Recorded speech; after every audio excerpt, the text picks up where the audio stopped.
या यूट्यूब चॅनलमध्ये आपल्या सगळ्यांचं स्वागत आहे। आज आपण या व्हिडिओमध्ये बघणार आहोत Maharashtra engineering services PWD JE, WRD JE, ZP JE आणि सिडको या संबंधित असलेला नॉन टेक्निकलचा सिलेबस व नॉन टेक्निकल संबंधित आपल्या स्ट्रॅटेजीज काय असल्या पाहिजे, आपल्याला पैकीच्या पैकी मार्क्स कुठे मिळतात या संबंधित संपूर्ण माहिती आपण या व्हिडिओमध्ये बघणार आहोत। तर बघा, सगळ्यात आधी आपण आता बघणार आहोत की महाराष्ट्र इंजिनिअरिंग सर्व्हिसेस याबद्दल नॉन टेक्निकलची संपूर्ण माहिती। ठीक आहे, तर बघा MES मध्ये तुम्हाला 40 क्वेश्चन अशी संपूर्ण 40 मार्क्स असतात। तर बघा सगळ्यात आधी बघा, मला सांगा की यामध्ये पैकीच्या पैकी मार्क्स तुम्हाला कुठे मिळू शकतात, मराठीमध्ये, इंग्रजीमध्ये किंवा GS मध्ये। तर बघा, पैकीच्या पैकी मार्क्स तुम्हाला मराठीत मिळण्याची शक्यता आहे। यामध्ये 10 पैकी 9 किंवा 10 पैकी 10 हे मार्क्स तुम्हाला मिळालेच पाहिजे, 10 पैकी 10 किंवा 10 पैकी 9। ठीक आहे, तर बघा मराठी या विषय संबंधित बघा 5 मार्क्स साठी तुम्हाला पॅसेज आलेला असतो, 2 मार्क्स साठी म्हणी, वाक्प्रचार किंवा समानार्थी शब्द, विरुद्धार्थी शब्द आणि 3 मार्क्स साठी व्याकरण असतं। आता बघा 5 मार्क्सचा जो पॅसेज असतो यामध्ये तुम्हाला पैकीच्या पैकी मार्क्स द्यायचे असतात, कारण की मराठीचा जो पॅसेज असतो आपल्याला ह्याची जर आपण व्यवस्थित प्रॅक्टिस केली तर यामध्ये पैकीच्या पैकी मार्क्स मिळतातच। मराठी व्याकरणमध्ये 10 पैकी 10 मी का बोललो, कारण की यामध्ये काही रॉकेट सायन्स नाहीये।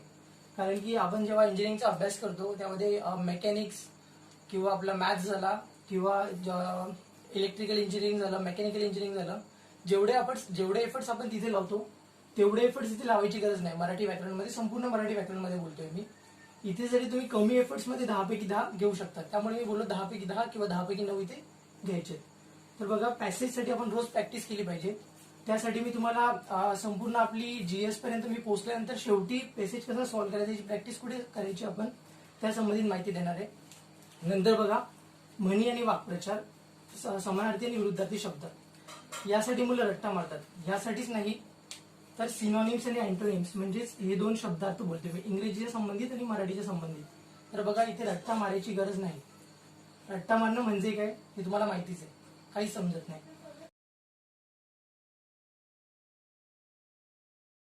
शांत होतो मी, लहान होतो ना तेव्हा झाड बनले होते, झाड कोणाला कळलं नव्हतं।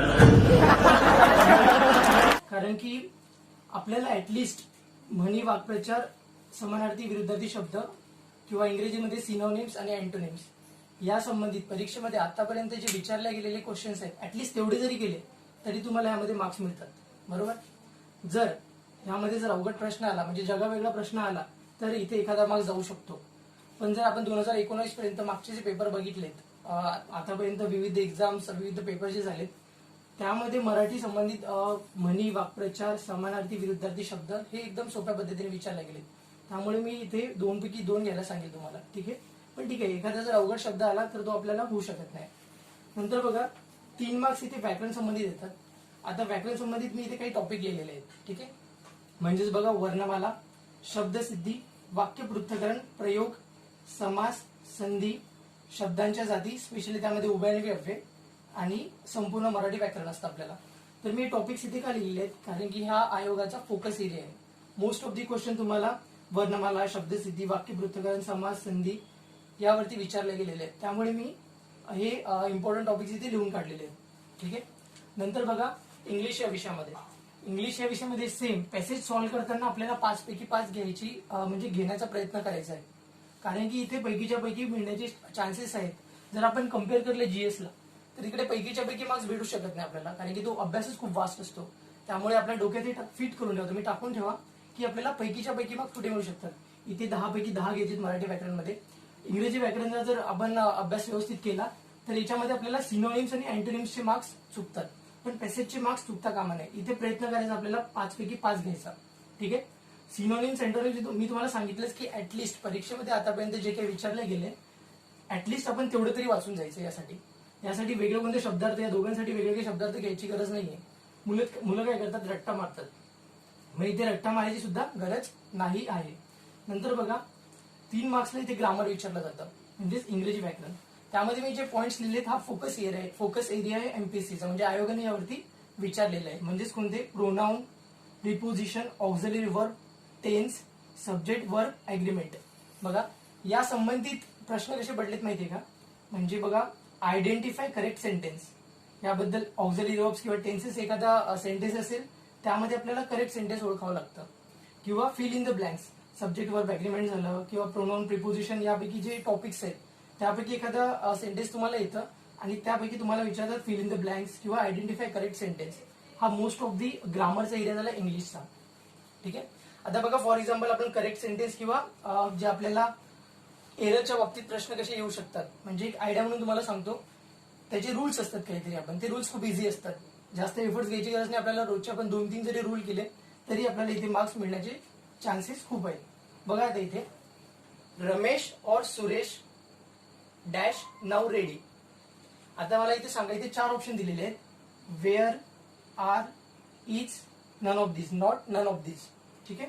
तर इथे कोणतं येऊ शकतं तर इथे तुमचं उत्तर येईल इज. काय येईल? इज. का माहितीये का? कारण की बघा आपला नियम काय सांगतो जेव्हा 2 एकवचनी करते ऑरने जोडले असतील तर येणाऱ्या क्रियापद हे एकवचनी असतं. म्हणजेच बघा रमेश हा एक एकवचनी करता आहे, सुरेश हा एक एकवचनी करता आहे. हे 2 एकवचनी करते ऑरने जोडले. कशाने जोडले? ऑरने जोडले. म्हणून येणारं क्रियापद हे एकवचनी राहील म्हणजे इज.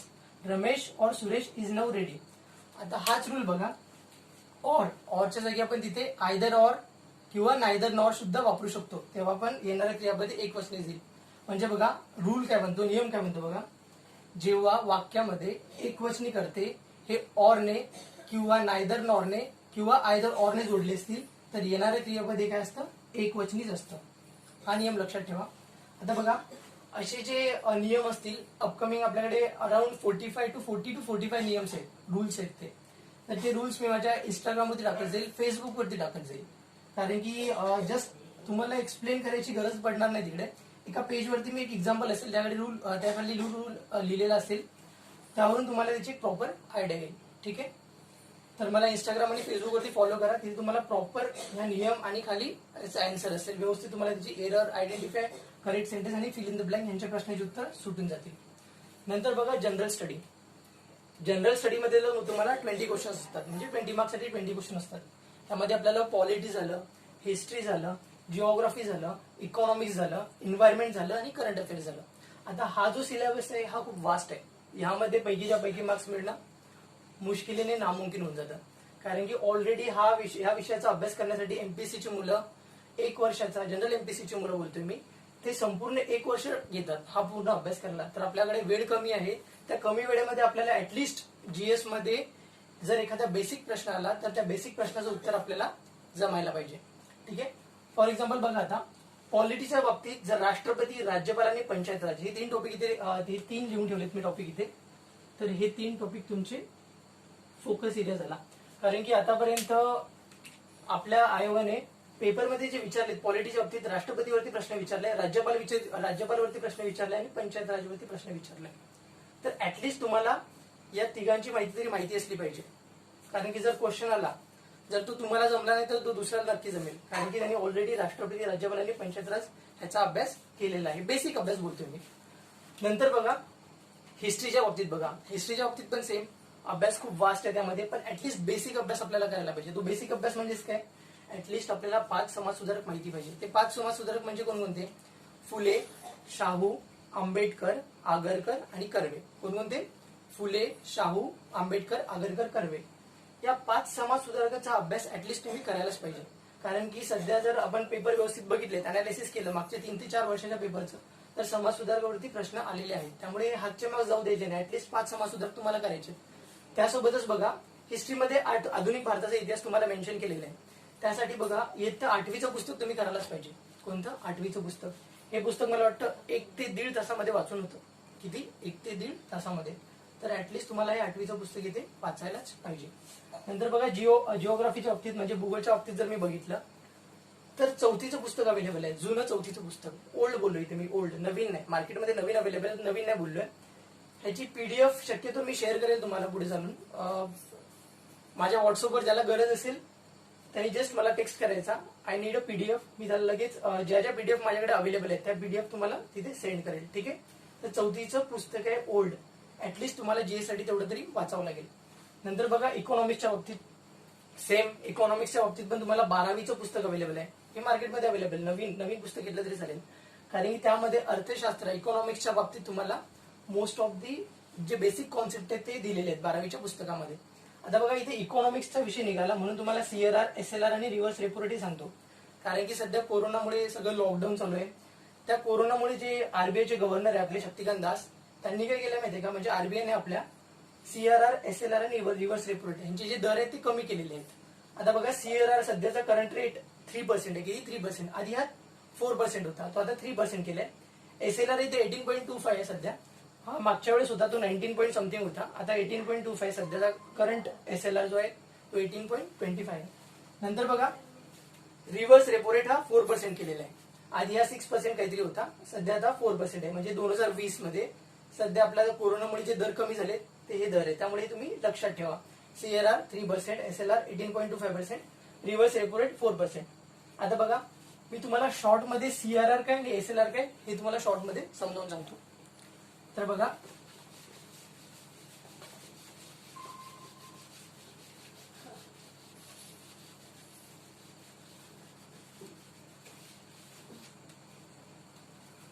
आता बघा CRR आणि SLR चा कॉन्सेप्ट आपण शॉर्ट मध्ये बघूया. CRR, आता सपोज ही बँक आहे. काय आहे? बँक. आणि ही इथे RBI.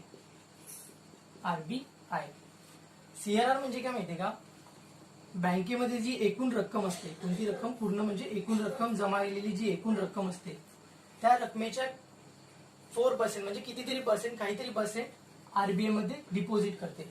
पण कशाच्या स्वरूपात? कॅशच्या स्वरूपात. कशाच्या स्वरूपात? कॅशच्या स्वरूपात. त्यालाच आपण काय बोलतो? CRR म्हणजे कॅश रिझर्व्ह रेशो. तो सध्याचा आपला किती आहे? 3%. म्हणजे बँक आपल्याकडे जी एकूण रक्कम जमा झालेली असते त्यापैकी काहीतरी पर्सेंट म्हणजे कितीतरी पर्सेंट आरबीआय मध्ये डिपॉझिट करते कॅशच्या स्वरूपात. त्याला आपण बोलतो CRR, कॅश रिझर्व्ह रेशो. नंतर बघा SLR. नंतरचा आपला आहे SLR. सध्याचा SLR किती सांगितलं मी तुम्हाला? 18.25%. आता बघा SLR म्हणजे सेम, हा सेम कॉन्सेप्ट आहे इथे. आता सपोज ही बँक आहे, ही बँक RBI. ही बँक RBI कडे काहीतरी पर्सेंट रक्कम जमा करते. पण ती कॅशच्या स्वरूपात असेल का? हो, ती कॅशच्या स्वरूपात असू शकते किंवा गोल्डच्या स्वरूपात असू शकते किंवा बॉन्डच्या स्वरूपात असू शकते. म्हणजे बघा SLR म्हणजे काय? Statutory liquidity ratio. बँककडे असलेल्या एकूण रकमेच्या काहीतरी रक्कम ती आरबीआय कडे जमा करते. पण कशाच्या स्वरूपात? कॅशच्या स्वरूपात किंवा गोल्डच्या स्वरूपात किंवा बॉन्डच्या स्वरूपात किंवा तिन्हीमध्ये करू शकते. तर त्याला काय बोलतो आपण? Statutory liquidity ratio. बरोबर. आता राहिला आपला रिव्हर्स रेपो रेट. आता रिव्हर्स रेपो रेट साठी तुम्हाला रेपो रेट माहिती पाहिजे. तर आपण इकॉनॉमिक्सचे मी जेव्हा बेसिक काही कॉन्सेप्ट सांगेल तुम्हाला नेक्स्ट व्हिडिओज मध्ये, जे काही मी व्हिडिओज अपलोड करेल तेव्हा तुम्हाला छोट्या छोट्या टर्म असतील तेव्हा मी एक्सप्लेन करेल. तुम्हाला CRR आणि SLR समजलं असेल. ठीक आहे. फक्त तुम्ही लक्षात ठेवा, तुम्हाला कॉन्सेप्ट तर शॉर्ट मध्ये सांगितलंय मी, पण लक्षात ठेवताना तेव्हा 3% CRR आहे आणि SLR 18.25% आहे आणि रिव्हर्स रेपो रेट तुमचा 4% आहे. ठीक आहे. तर नेक्स्ट बघा करंट अफेअर्स. करंट अफेअर्सच्या बाबतीत बोलायला गेलं तर आपण रोज न्यूजपेपर वाचला पाहिजे. पण न्यूजपेपर वाचताना तुम्हाला नेमका न्यूजपेपर कसा वाचायचा ते सांगतो. आता बघा most of the current affairs जास्त आपलं ते न्यूजपेपर मधून कव्हर करता येतं, पण ते तुम्हाला रेग्युलर वाचायला पाहिजे. आता न्यूजपेपरमध्ये ऍटलिस्ट लोकसत्ता न्यूजपेपर. कोणता? लोकसत्ता न्यूजपेपर. हा न्यूजपेपर असतो, हा बेसिक वाचायला पाहिजे. Start to end just headline वाचून घ्यायच्या व्यवस्थित. नंतर बघा इम्पॉर्टंट मध्ये 3 ते 4 नंबरला संपादकीय पेज असतं. कोणतं? संपादकीय पेज मध्ये टॉपलाच, हे सपोज संपादकीय पेज आहे. ठीक आहे. या टॉपलाच इथे लेख दिलेला असतो. तो लेख वाचायचा कसा बघा, त्याची एक पद्धत असते. डिरेक्टली वाचायचा नसतो तो. म्हणजे इथे हायलाइट केलेले काय असतं ते आपण डिरेक्टलीच बघतो, ते हायलाइट केलेले आहेत म्हणून. पण डिरेक्टली तसं वाचायचं नाही. बघा इथे काहीतरी लाईन लिहिलेल्या असतील हायलाइट केलेल्या. ठीक आहे. इथे एक बॉक्स असतो हायलाइट केलेला आणि हे इथे छोट्या फॉन्ट मध्ये फिलअप केलेलं असतं सगळं. तर बघा वाचताना आधी ह्या 2 लाईन वाचायच्या ज्यावरती हायलाइट केलेले आहेत. नंतर हे छोट्या अक्षरामध्ये छोट्या फॉन्ट मध्ये जे लिहिलंय तो संपूर्ण डेटा वाचून घ्यायचा. नंतर शेवटी हा शेवटचा बॉक्स वाचायचा आहे. या बॉक्स मध्ये तुम्हाला इम्पॉर्टंट दिलेलं असतं. इम्पॉर्टंट म्हणजे in the sense moral of the story. हा पॅसेज काय सांगतोय हे या बॉक्स मध्ये दिलेलं असतं. आणि हा जो पॅसेज आहे तुम्हाला, हा तुम्हाला नेहमीच वाचायचा आहे. कारण की ह्याचाच फायदा काय तुम्हाला त्याच्यामध्ये उतार्यामध्ये हा फायदा होणार आहे. उतारा जो मी मराठीच्या बाबतीत बोललो, उतारा. कारण की उत्तरामध्ये जी लँग्वेज, जी भाषा वापरलेली असते ती सेम हीच असते. जे न्यूजपेपरची जी लँग्वेज असते ती हीच वापरलेली असते उत्तरामध्ये. त्यासाठी मी तुम्हाला सांगेल की लोकसत्ता न्यूजपेपरचं संपादकीय पेज ऍटलीस्ट तुम्ही रोज वाचायला पाहिजे. हा पेज वाचायला, हा जो उतारा वाचायला किती वेळ लागतो तुम्हाला? डेटा 5 ते 10 मिनिटात वाचून काढायचा आणि स्वतः बघायचं की यामध्ये काय दिलेलं आहे. हा जो असतो इथे मोरल ऑफ द स्टोरी, तो स्वतः डिसाईड करायचा बरोबर दिलाय की नाही. तो बरोबरच दिलेला असतो, पण व्यवस्थित बघायचं तुम्ही. ठीक आहे. नंतर बघा आता इथे एन्व्हायरमेंटच्या बाबतीत जर झालं, शेवटचा पॉईंट आपला एन्व्हायरमेंट. एन्व्हायरमेंटच्या बाबतीत बघा, एन्व्हायरमेंटच्या बाबतीत मी तुम्हाला इंस्टाग्रामवरती बेसिक कॉन्सेप्ट आणि बेसिक वन लाईनर क्वेश्चन किंवा जे इम्पॉर्टंट क्वेश्चन असतील ते मी इंस्टाग्राम आणि फेसबुकवरती अपलोड करणार आहे. तर तुम्ही मला तिकडे फॉलो करा. ठीक आहे. तर बघा आता आपण इथे एमएसच्या संबंधित असलेला संपूर्ण अभ्यासक्रम इथे बघितलेला आहे. मराठीमध्ये तुम्हाला पैकीच्या पैकी मार्क्स घेण्याचा प्रयत्न करायचा आहे, 10 पैकी 10. इंग्रजीमध्ये ऍटलीस्ट तुम्हाला 10 पैकी 8 घ्यायचे. जर दोन क्वेश्चन जर तुमचे चुकतायत तर ते 2 क्वेश्चन चुकले असतील ते सिनोनिम्स आणि अँटोनिम्स. बाकी तुम्ही मोस्ट ऑफ दी प्रयत्न करायचा पैकीच्या पैकी मार्क्स घेण्यासाठी. जीएसच्या बाबतीत तुम्हाला सांगितलंच मी काय काय सोर्स आहेत शॉर्टमध्ये तुम्हाला व्यवस्थित नॉलेज गेन करण्यासाठी आपण काय काय बेसिक वाचलं पाहिजे ते. ठीक आहे. आणि हे जे इम्पॉर्टंट व्हिडिओ असतील अपकमिंग आपले पॉलिटीच्या बाबतीत झाले, हिस्ट्री, जिओग्राफी, इकॉनॉमिक्स, ते मी स्टेप बाय स्टेप अपलोड करत जाईल. कमी वेळेमध्ये आपल्याला जास्तीत जास्त किती टॉपिक कव्हर करता येतील ते मी कव्हर करेल. ठीक आहे. तर आता आपण नेक्स्ट बघूया WRD JE. WRD water resource department JE, PWD JE, ह्यांचा जो सिलेबस आहे तो आपण व्यवस्थित बघूया. ठीक आहे. तर बघा डब्ल्यूआरडी जेई आणि पीडब्ल्यूडी जेई ह्याचा जी स्ट्रॅटेजी आहे ह्यासाठी आपण कसा अभ्यास केला पाहिजे हे स्टार्ट करण्याआधी मी तुम्हाला करंट अफेअर्सच्या बाबतीत पुस्तक सांगायला विसरलो होतो. तर ते पुस्तक अभिनव इयरबुक, अभिनव प्रकाशनचं जे पुस्तक आहे, वार्षिक पुस्तक येतं इयरबुक, ते 2-3 महिन्याला पण येतं. 2-3 मासिक म्हणजे 2-3 महिन्यात एकदा प्रकाशित करतात, प्लस इयरबुक पण असतं.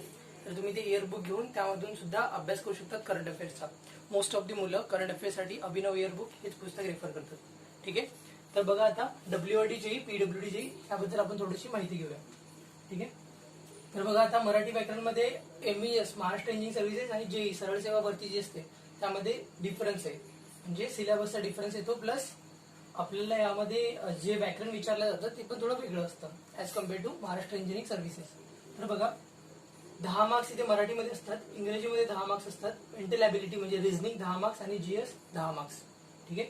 तर इथे बघा पीडब्ल्यूडी जेई साठी रिझनिंग असं काही दिलेलं नाहीये, त्यासाठी ऍक्टिव्ह रिझनिंग मिक्स होतं पीडब्ल्यूडी जेई साठी. पण आता सध्या डब्ल्यूआरडी जेई बघतोय आपण, तर सिमिलर तो आहे टॉपिक. ठीक आहे.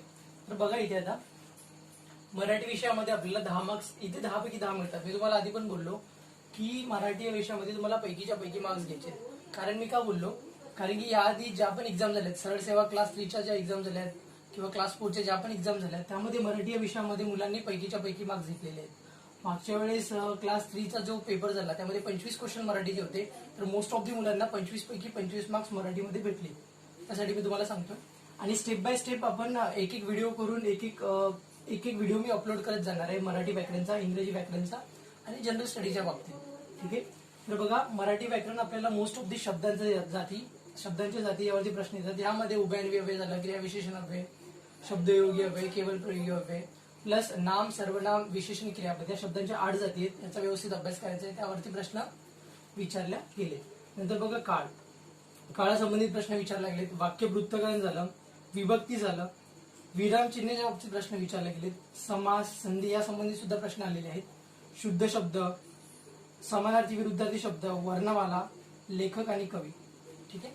तर या संबंधित मराठी व्याकरण जर बघितलं तर हा जो आपला फोकस एरिया राहील, म्हणजे यावरती मोस्ट ऑफ दी क्वेश्चन दिसून आले, क्वेश्चन पेपर अनालिसिस केलं नाही. ठीक आहे. नंतर बघा इंग्रजी व्याकरण. इंग्रजी व्याकरणमध्ये जर आपण बघितलं तर मोस्ट ऑफ दी क्वेश्चन पेपरमध्ये मी बघितलंय टेन्सेस वरती हमखास 3 क्वेश्चन दिसून आले.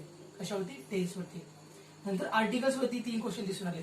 तर मला सांगायचा अर्थ हा की करताना आपण टेन्स आणि आर्टिकल हे एकदम फिक्स, एकदम व्यवस्थित करायचं. त्याचे सगळे कॉन्सेप्ट, सगळे एक्झाम्पल सॉल्व्ह करून घ्यायचे. कारण की टेन्स वरती 3 क्वेश्चन आणि आर्टिकल वरती 3 क्वेश्चन आलेले आहेत खूप वेळा. त्यासाठी टेन्स आणि आर्टिकल हे परफेक्ट करायचं. नंतर बघा पंक्च्युएशन म्हणजेच विरामचिन्ह याच्यावरती एक प्रश्न आलेला आहे. करेक्ट स्पेलिंग वरती प्रश्न येतो आपल्याला. प्रिपोजिशन वरती येतो. ऑक्झिलरी वर्ब वरती पण विचारतात. नंतर बघा मोस्ट ऑफ दी पेपरमध्ये बघितलं की ऍडजेक्टिव्हचा जो यूज असतो, म्हणजे फॉर एक्झाम्पल बघा few, a few, the few, many many a great many याचा वाक्यामध्ये कसा उपयोग केला आहे, कसा उपयोग केला गेलेला आहे त्या संबंधित प्रश्न आलेले आहेत. ह्या संबंधित पण मी व्हिडिओ अपलोड करणार आहे इंग्रजीच्या बाबतीत. ठीक आहे, तर आपण ते व्हिडिओमध्ये बघणार आहोत कुठे कसं यूज करतो ते सगळं. नंतर बघा ऍक्टिव्ह व्हॉइस आणि पॅसिव्ह व्हॉइस या संबंधित सुद्धा प्रश्न आलेले आहेत. डायरेक्ट इनडायरेक्ट स्पीच या संबंधित सुद्धा प्रश्न आलेले आहेत. तर बघा इंग्रजी आणि मराठी ह्याचा अभ्यास आपण स्टेप बाय स्टेप व्हिडिओद्वारे करणार आहोत. म्हणजे मी एक एक व्हिडिओ अपलोड करत जाणार आहे प्रत्येक बाबतीत, मराठी, इंग्रजी आणि जनरल स्टडीच्या बाबतीत. तर तुम्ही या व्हिडिओला लाईक करा, कमेंट करा, शेअर करा, सबस्क्राईब करा. ठीक आहे. नंतर बघा मेंटल ॲबिलिटीच्या बाबतीत 10 क्वेश्चन म्हणजे रिझनिंगच्या बाबतीत 10 क्वेश्चन येतात. तर आपण सगळे इंजिनियर्स आहोत, तर आपल्याला मोस्ट ऑफ दी ऍप्टिट्यूड आणि रिझनिंग हे जमायलाच पाहिजे. त्या संबंधित मी काही टॉपिक लिहिलेले नाहीत. पण बघा मेंटल ॲबिलिटी म्हणजे रिझनिंगसाठी जर तुम्ही इंग्लिशमधून अभ्यास करत असणार तर त्यामध्ये अरिहंतचं एक पुस्तक येतं, अरिहंत पब्लिकेशनचं रिझनिंगचं एक पुस्तक येतं. त्या पुस्तकाद्वारे तुम्ही रिझनिंगचा अभ्यास करू शकता. किंवा मराठीमधून अभ्यास करत असणार तर अभिनवचं एक पुस्तक येतं. कोणतं? अभिनव बुद्धिमत्ता असं एक पुस्तक येतं. ते तुम्ही मराठीमध्ये असतं ते अभिनव वापरू शकता. किंवा इंग्लिशमध्ये अभ्यास करत असणार तर अरिहंत वापरा. ठीक आहे. नंतर अगर मान लीजिए हम मैथमेटिक में A square plus B square करें तो रिजल्ट क्या आता है. लेकिन मान लीजिए A plus B into square into bracket square करे तो A plus B into bracket square करे तो रिजल्ट आता है A square plus 2ab plus B square. ये एक्स्ट्रा 2ab मिलता है कि नहीं मिलता है. एक्स्ट्रा 2ab कहां से आया. तो भारत और कनाडा जब मिलता है तो एक्स्ट्रा 2ab निकलता है. जनरल स्टडीच्या बाबतीत जे तुम्हाला मी महाराष्ट्र इंजिनिअरिंग सर्व्हिसेसच्या बाबतीत जे बुक सांगितले रेफर करायला, ऍटलीस्ट बेसिक पुस्तक वाचायला सांगितली, ती पुस्तकं सेम जनरल स्टडीच्या बाबतीत लागू होतात. ठीक आहे. तर बघा हा आपला इथे वॉटर WRD जेई आणि PWD जेईचा हा संपूर्ण सिलेबस इथे तुम्हाला मी सांगितलेला आहे. तर नेक्स्ट बघा आता आपण ZP जेई म्हणजे जिल्हा परिषद जेई आणि सिडको या संबंधित आपण सिलेबस बघूया काय तर तो. तर बघा जिल्हा परिषद ZP जेईचा सिलेबस आपल्याला माहितीच असेल. मराठी आपल्याला 15 क्वेश्चन आहेत, इंग्रजीचे 15 क्वेश्चन आहेत, जीकेचे 15 क्वेश्चन आहेत आणि रिझनिंगचे 15 क्वेश्चन आहेत. ह्याचाच अर्थ काय आपल्याला 60 क्वेश्चन हे नॉन टेक्निकलचे आहेत. त्यासाठी आपण जो GSचा अभ्यास करणार आहोत बेसिक अभ्यास तो आपल्याला करायलाच पाहिजे, कारण की 60 क्वेश्चन यामध्ये नॉन टेक्निकलचे इन्क्लूड केलेले आहेत आणि 40 क्वेश्चन हे टेक्निकलचे आहेत. नंतर बघा सिडकोसाठी सरळ आपल्याला 150 मार्क्स नॉन टेक्निकलचे दिलेले आहेत आणि 50 मार्क्स टेक्निकलचे दिलेले आहेत ओनली. तर त्यामध्ये मराठी आपल्याला 50 मार्क्ससाठी, इंग्रजी आपल्याला 50 मार्क्ससाठी, रिझनिंग आपल्याला 50 मार्क्ससाठी आणि टेक्निकल फक्त 50 मार्क्ससाठी. जर आपण याची लास्ट इयरची म्हणजे 2000 मला वाटतं 16-17 मध्ये एक्झाम झाली होती, तर त्यामध्ये जी कट ऑफ लागली होती ती 135 और 134 होती काहीतरी.